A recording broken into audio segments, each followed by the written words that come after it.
Guys आज चाहिँ हामी गाउँ गइरहेको छौँ र गाउँमा गएपछि हामीले हेर्दाखेरि त आमाले यस्तो चिज फलाउनु भएको रहेछ। हामी त छक्कै पर्यौँ।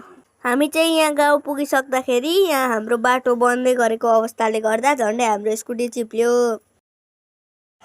गाइज हामी यहाँ आमाको बारीमा आएर हेर्दा त आमाले यस्तो राम्रो चिज फलाउनु भएको रहेछ।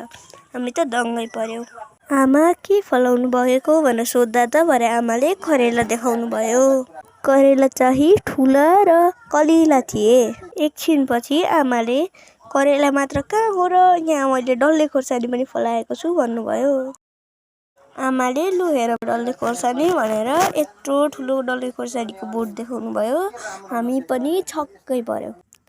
यहाँ हेर्नु लु आमाले आँप पनि फलाउनु भएको रहेछ। यहाँ त आमाले काँक्राहरू पनि फलाउनु भएको रहेछ। हेर्नुस् कागती पनि कति राम्रा रहेछन्। गाइस तपाईहरुलाई हाम्रो सर्ट भ्लग राम्रो लाग्यो भने लाइक, शेयर, सब्स्क्राइब र कमेन्ट गरिदिनु होला। हामीलाई थप ऊर्जा मिल्नेछ अनि हामी नयाँ नयाँ भिडियोहरू अरु पनि लिएर आउने छौं। Thank you.